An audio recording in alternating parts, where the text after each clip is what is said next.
네, 여러분 안녕하세요. 텐선비 남윤택입니다. 네, 저희가 주식을 공부하는 카페가 있죠. 여러분들 지금 화면에 보시는 옷장사의 보물지도 네이버 카페인데 제가 여기 매일 들어와서 여러 가지 주식 관련된 뉴스, 경제 관련된 뉴스들도 좀 보고 리포트를 이렇게 올려주시는 분들이 계십니다. 자, 오늘도 지니텐니 님이 여기 지금 리포트를 하나 올려주셨어요. 돌아온 미국의 원전 전략 대해부. KB증권에서 나온 리포트인데, 오늘 7월 15일에 나온 리포트입니다. 그래서 이거를 좀 제가 공부하다가, 이거는 혼자 공부할 게 아니라, 관련주들 투자하시는 분들이 좀 보면 좋겠다라는 생각이 들어서, 사실 최근에 원전 관련주를 매듭을 짓겠다라고 했는데, 이거는 또 별개로 우리가 공부는 계속 해야 되잖아요. 그래서 그런 차원에서 오늘은 특별히 좀 리포트를 여러분들과 함께 같이 읽어보는 관점에서 영상을 준비했습니다. 근데 지금 보시면 조회수가 8이에요. 물론 이거 오전에 올린 거라 여러분들이 많이 조회를 안 하시는 것도 있겠지만 여러분들 이런 리포트를 한 번씩은 좀 보셔야 됩니다. 모든 걸 다 볼 수는 없지만 이런 리포트들은 여러분들이 좀 공부를 하실 필요가 좀 있고요. 더군다나 여러분들이 원전을 투자하시는데 내가 보유한 원전 종목이 두산에너빌리티라든지 현대건설 또는 뭐 삼성물산 뭐 뉴스케일 파워 이런 거다라고 하시면 자 특별히 이 미국 원전 관련된 내용이 포함이 되어 있습니다. 그래서 이런 리포트들은 여러분들이 한번 꼭 보시기를 추천을 드리고 바로 이 리포트인데요. 오늘 영상에서는 여러분들과 함께 어떤 내용들이 여기에서 소개되고 있는지 간단히 한번 살펴보도록 하겠습니다. 그럼 저를 따라서 차근차근 한번 내용을 살펴보도록 하고요. 어려운 단어나 어려운 내용들이 나오면 한번 찾아보면서 쉽게 한번 리포트를 이해해 보도록 하겠습니다. 자, 여러분들이 투자한 종목 맞게 가고 있는지 한번 점검해보는 차원으로 보면 좋을 것 같습니다. 영상 시작 전에 구독과 좋아요 한번 눌러주시고요. 바로 리포트 내용으로 한번 들어가 보도록 하겠습니다. 먼저 이 리포트의 목록이죠. 목차를 좀 보시면 2025년 미국은 왜 원전을 말하는가? 미국이 선택한 투트랙 전략. 자, 어떤 것인지 좀 알아보고요. SMR 3.5세대 착공에 우선 집중하겠다라고 하는데 이 내용이 상당히 중요합니다. 그러니까 하반기죠. 이제 올해 하반기면 얼마 남지 않았습니다. 벌써 7월 중순으로 넘어가기 때문에 올해 하반기면 최장 12월이 될 수도 있지만 빠르면 10월이 될 수도 있는 거예요. 그래서 불과 얼마 남지 않은 시점입니다. 이 내용이 상당히 중요하고 어떤 착공지가 선정이 되느냐가 여러분들이 갖고 있는 종목의 주가 향방을 좀 좌지우지할 수 있는 내용이기 때문에 여러분들이 이 내용을 좀 잘 보셔야 된다라고 말씀을 드리고요. 자, 이 리포트에서 다루고 있는 세 개의 최대 수혜주 종목들이 있습니다. 현대건설, 두산에너빌리티, 삼성물산 이렇게 있습니다. 자, 우리가 영상에서도 자주 다루는 두 개의 종목이죠. 현대건설과 두산에너빌리티, 명실상부한 원전 대장인데, 자, 이 둘 중에 뭐 누가 좋다 나쁘다를 얘기하는 게 아니라 이 둘이 어떠한 수혜를 기대할 수 있고 지금 이 리포트 안에서 어떤 관점으로 투자 포인트를 잡아야 되는지 여러분들이 확인하시면 좋을 것 같습니다. 뭐 삼성물산도 마찬가지겠죠. 첫 번째로 소개되는 게 미국의 원전 투트랙 전략 요약입니다. 보시면 두 가지 트랙이 첫 번째가 SMR이고 두 번째가 대형 원전인데 SMR 대형 원전 모두 빠른 실행이 가능한 지점을 전면에 배치하고 그 외의 영역은 제도 개편과 기반 정비를 병행하며 중장기적으로 가는 이중 구조를 채택하겠다라고 초점을 맞췄다라고 하고요. 근데 이제 SMR이 4세대로 넘어가게 되면 관련 인허가 내용도 준비를 해야 되고요. 또 핵심적인 게 연료 공급망에 대한 또 준비도 해야 됩니다. 자, 이런 게 다 수반이 돼야 되기 때문에 빨리 진행할 수 있는 게 3.5세대죠. 그래서 이번에 올해 이제 하반기부터 3.5세대 SMR은 미국 내에서 2기가 건설이 될 예정이기 때문에 자, 이것에 해당되는 후보 지역 두 곳을 지금 선정을 앞두고 있고 그게 발표가 되는 게 올해 하반기입니다. 첫 번째 후보 지역이 이번에 원전 재가동 예정인 팰리세이즈 부지입니다. 여기 같은 경우에 이제 홀텍이 참여를 하고 있고요.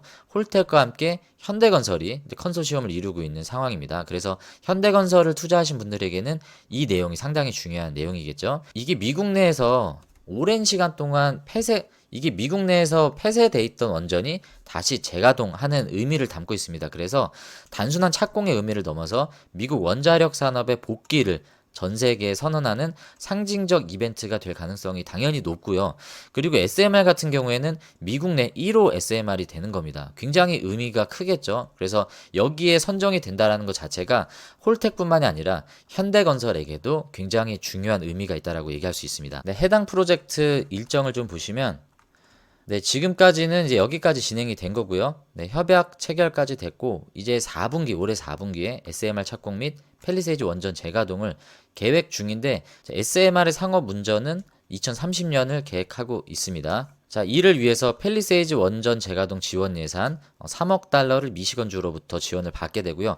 DOE, 미국 에너지부죠. 자, 여기에서 15.2억 달러 대출 보증 지원을 이미 완료를 받은 상태고요. 네, 그리고 울버린 파워 코퍼레티브라고 하는 이 기업은 이제 비영리 법인인데 이쪽 미시건주 지역 쪽 농촌 지역에 에너지를 공급하는 비영리 법인이다라고 이해하시면 좋을 것 같습니다.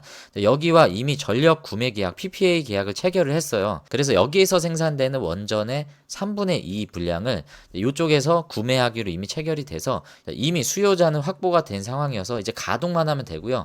자, 이제 남은 건 사업 선정이 되면서 사업 결정을 진행하는 것만 남은 상태입니다. 그리고 두 번째 유력한 후보 지역이 테네시주의 클린치 리버라고 하는 지역인데요. 자, 이 지역의 특징은 과거 농축 우라늄 생산 설비가 있던 지역이고요. 네, 그리고 흑연 원자로 부지, 지금은 오크리지 국립연구소가 있는 위치이기 때문에 이런 위치적인 이점을 토대로 강력한 후보지로 예상이 되고 있습니다. 네, 이 해당 프로젝트를 진행하고 있는 주체는 TVA가 나옵니다. 이 TVA는 테네시 밸리 어서리티라고 해서 테네시 강 유역 개발공사 뭐 이런 주체인 것 같습니다. 그래서 공기업이죠. 네, 이 공기업과 함께 이 프로젝트를 주관하는 기업이 GVH인데 GVH는 G 베르노바 히타치 이 약자입니다. 자, 그리고 EPC 참여 기업으로 베첼이 나오고요. 베첼은 웨스팅하우스의 파트너죠. 미국 기업입니다. 여기서 참여를 할 예정이고 2026년 부지 준비 작업 계획 중이고 28년에 원자로 착공 및 32년에 상업 운전을 계획하고 있다라고 합니다. 네, 그래서 이 두 가지 예상 후보 지역이 가장 유력한 후보다라고 이렇게 거론이 되고 있는데 누가 될 건지에 대해서 언론에서는 조심스러운 분위기입니다. 제가 여러 언론사들의 기사를 찾아보고 뭐 챗GPT한테도 물어보고 다방면으로 찾아봤는데 이 리포트에서도 마찬가지고요. 어떤 후보 지역이 선정이 될 거다라는 언급을 하지 않습니다. 뭐 조심스럽기 때문에 그런 것도 있겠고 굳이 그런 말을 할 필요가 없겠죠. 그런 상황이긴 한데 저희는 얘기할 수 있잖아요. 뭐 저희가 얘기하는 거 누가 제재합니까? 그래서 제가 제 소견으로 말씀을 드리자면 저는 이 두 군데 중에 그래도 팰리세이즈 여기가 가장 유력하지 않을까라고 생각합니다. 네, 저는 홀텍의 팰리세이즈가 선정이 될 가능성이 높다라고 생각하는 첫 번째 이유가 시기입니다. 자, 이 공사가 착공되는 시기와 상업 운전이 가동이 되는 시기를 보면요. 먼저 이 팰리세이즈 같은 경우엔 착공 시기가 2025년 4분기고요. 상업 운전은 2030년입니다. 근데 좀 전에 보셨다시피 이 테네시 지역 같은 경우에는 착공이 늦죠.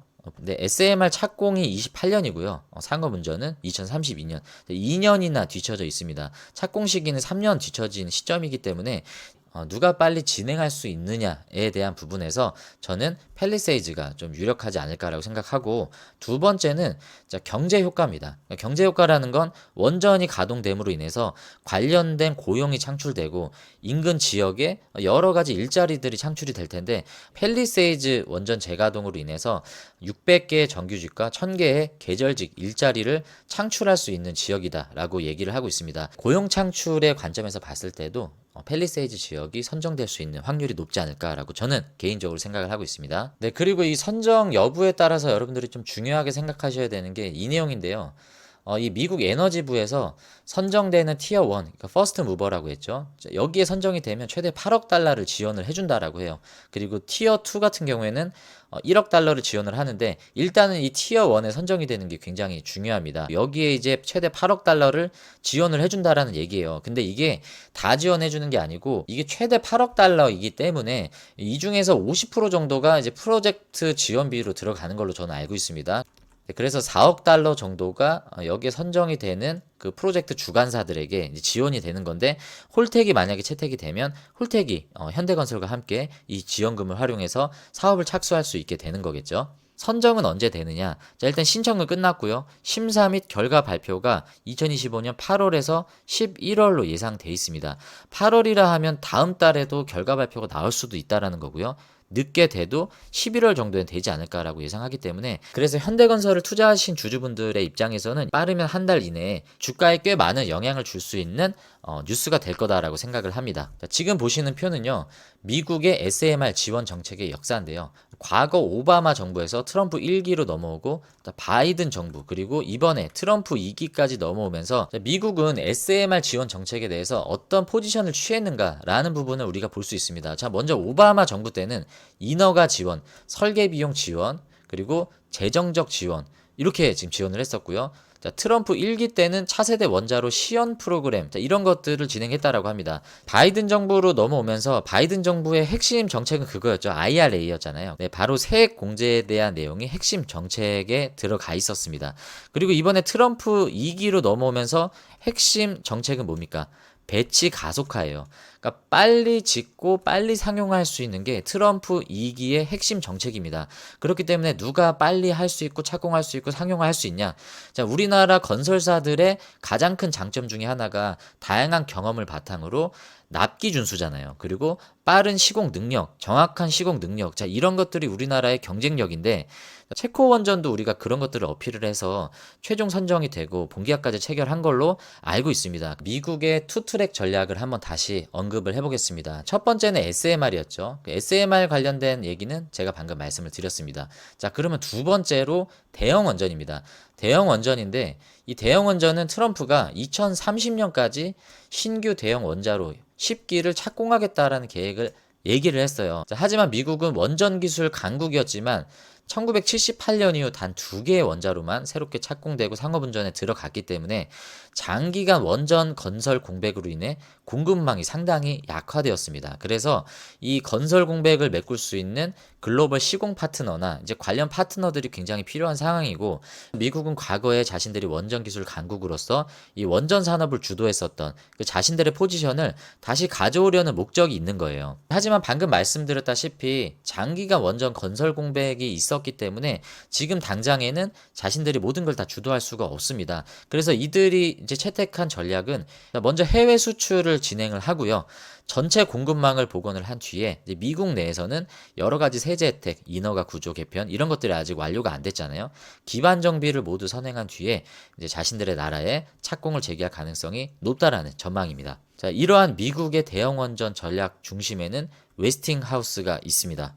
자, 웨스팅하우스는 수출과 국내 착공을 모두 견인할 수 있는 최적의 옵션으로 평가받고 있는데, 자, 이 웨스팅하우스의 시공 파트너가 베첼이라고 하는 오래된 미국 시공회사가 있어요. 이 베첼뿐만 아니라 베첼은 지금 미국 내에 그 보그 원전을 진행을 하고 있습니다. 지금 2개의 대형 원전을 진행을 하고 있는데 이들이 모든 걸 다 진행할 수가 없어요. 해외 수출도 해야 되고 국내 착공도 지금 진행을 하고 있는 상황이기 때문에 이들의 여력으로는 공급망이 약화돼 있다라고 했잖아요. 그래서 글로벌 파트너십이 필요합니다. 그래서 채택을 한 게 바로 현대건설입니다.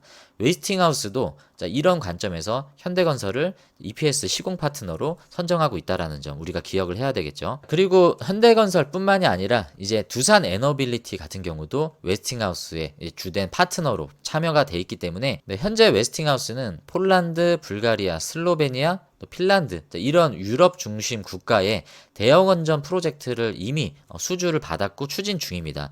여기에 누가 들어가겠습니까? 베첼이 당연히 주도적으로 들어갈 거고요. 그 다음에 현대건설, 두산에너빌리티가 여기에 최대 수혜 파트너로 이제 들어갈 수 있을 겁니다. 그래서 두산에너빌리티 같은 경우에는 뭐 팀코리아 중심으로 지금 체코 원전에도 참여를 하고 국내 원전에도 핵심 주기기, 보조기기를 지금 제공을 하면서 참여를 하고 있지만 웨스팅하우스가 진행하는 이 유럽 수주 내용에서도 논외가 아니라는 거죠. 그래서 팀코리아가 주관하는 국내 원전, 그리고 최근에 본계약 체결한 체코 원전, 더 나아가서는 아시아 지역, 중동 지역까지 팀코리아가 수주를 따오게 되면 두산에너빌리티가 그 중심에서 여러 이제 수혜를 입을 수 있고요. 더 나아가서 이제 웨스팅하우스가 독자적으로 유럽 시장, 이제 북미 시장을 겨냥을 할 텐데 그쪽 시장에 받아오는 수주를 두산에너빌리티는 추가적으로 또 수혜를 입을 수가 있습니다. 현대건설도 마찬가지죠. 그래서 이런 관점에서 현대건설과 두산에너빌리티가 국내 원전 관련주 중에서 가장 강한 흐름을 가져갈 수밖에 없는 이유가 바로 이러한 이유고요.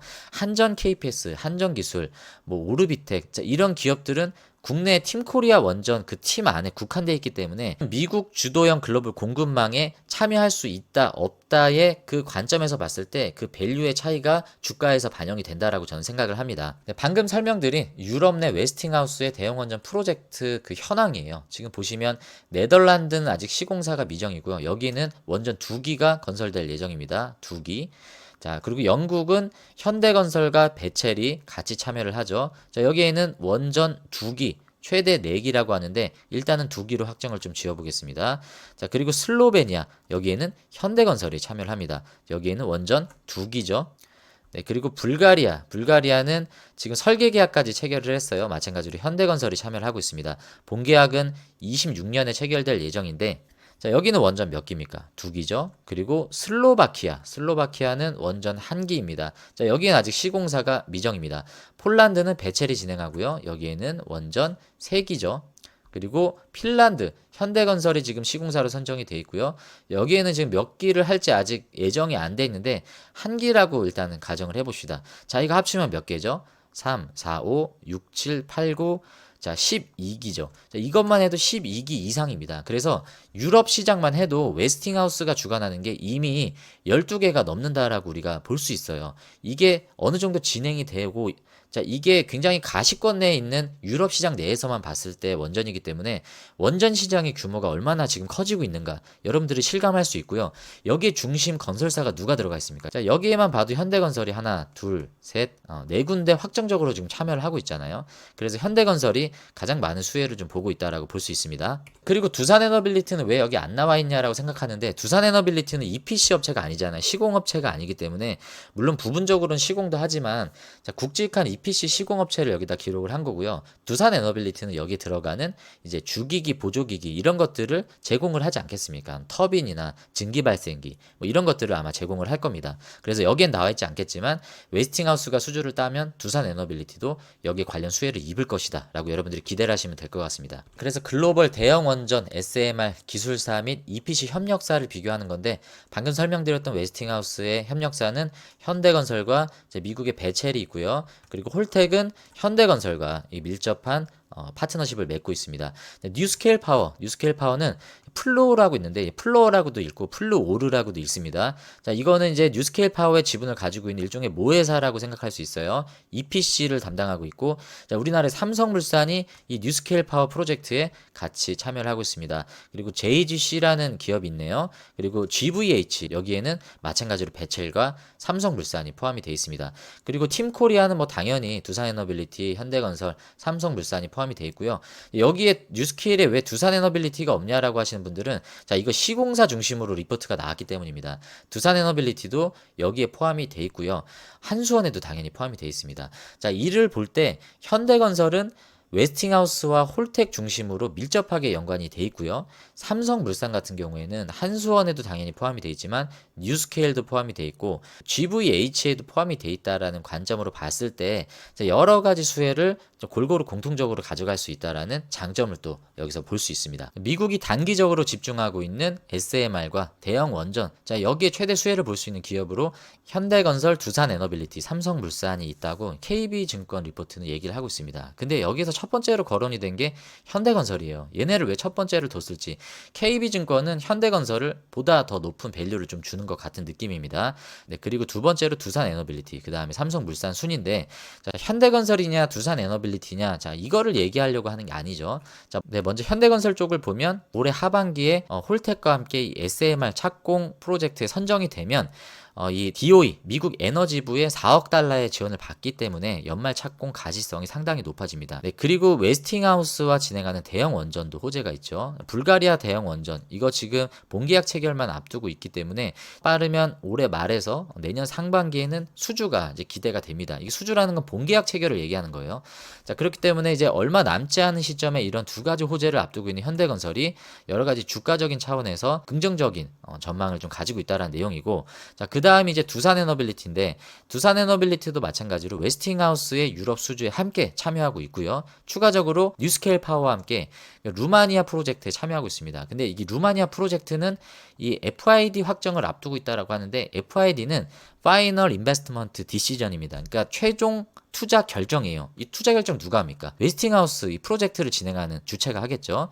네, 그래서 그들이 이제 최종 사업을 하겠다라고 결정을 하면 삽을 뜨는 겁니다. 자, 그러면 두산에너빌리티 같은 경우에 웨스팅하우스의 유럽 수주 플러스 뉴스케일 파워의 이 루마니아 프로젝트 플러스, 그리고 뉴스를 찾아보시면 최근에 뉴스케일 파워가 미국 내에서 새로운 굵직한 고객으로부터 이 프로젝트 수주 내용을 논의 중이다라는 뉴스가 있습니다.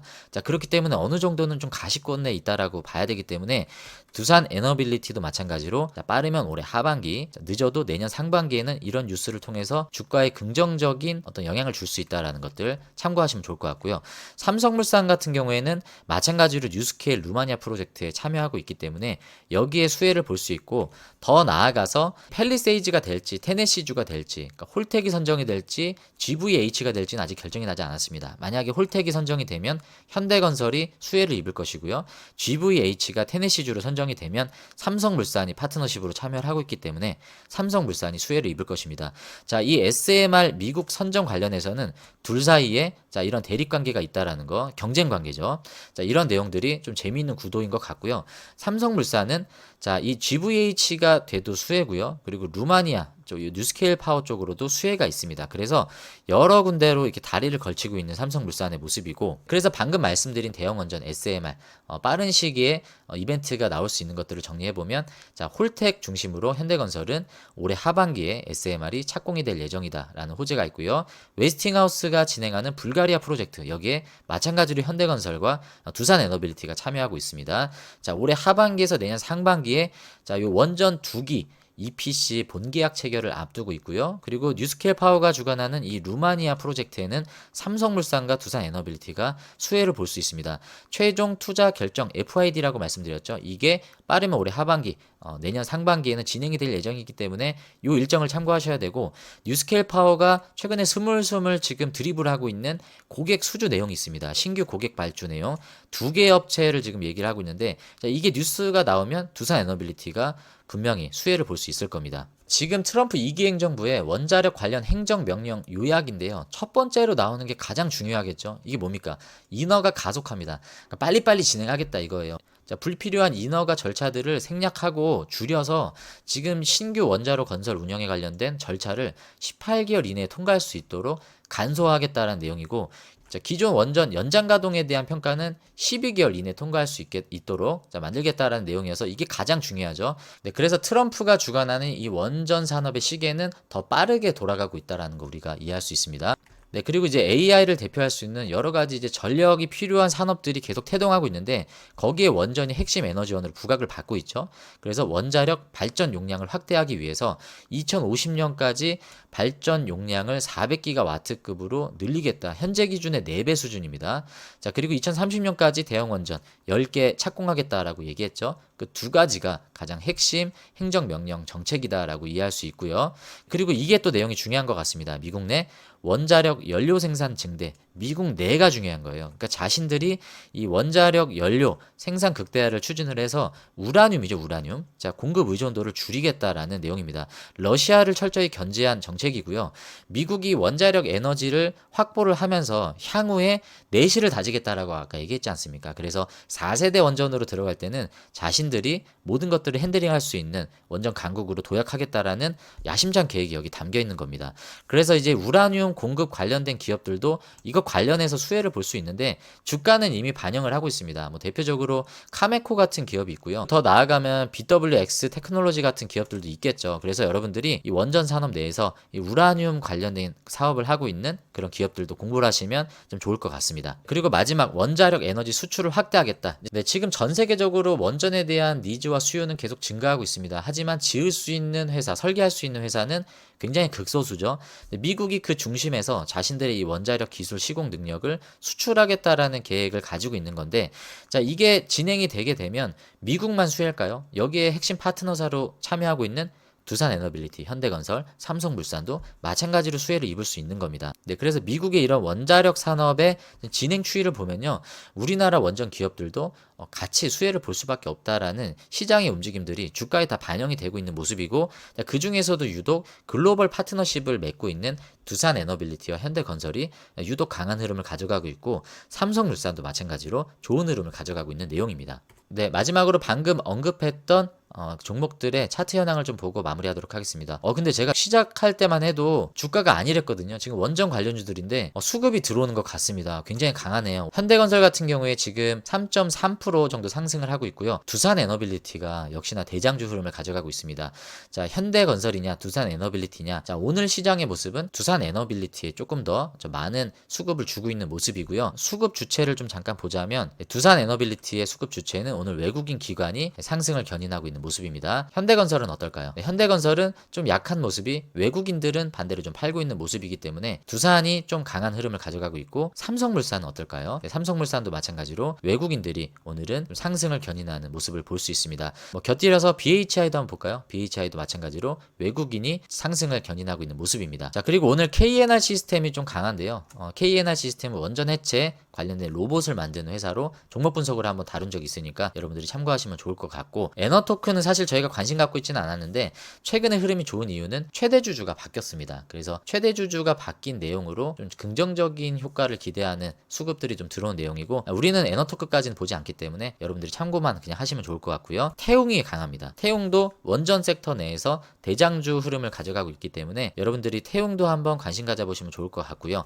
아무튼 지금 원전 전반적으로 이렇게 강한 흐름을 계속 유지하고 있고요. 가는 놈이 더 간다라는 걸 볼 수 있어요. 지금 상대적으로 한전기술 보십시오. 오늘 같은 날에도 흐름이 약합니다. 한전 KPS도 마찬가지고요. 우리 기술은 흐름이 좋았는데 최근에 그 김건희 사건에 좀 연루가 돼서 최근에는 좀 안 좋은 모습들 가져가고 있는 내용입니다. 그래서 우리 기술은 우리가 좀 접근하지 않으면 좋겠다라고 제가 말씀을 좀 드렸고, 현대건설, 두산에너빌리티, BHI 요 정도 지금 대장주 흐름 내에서 여러분들이 좀 확인하시면 좋을 것 같습니다.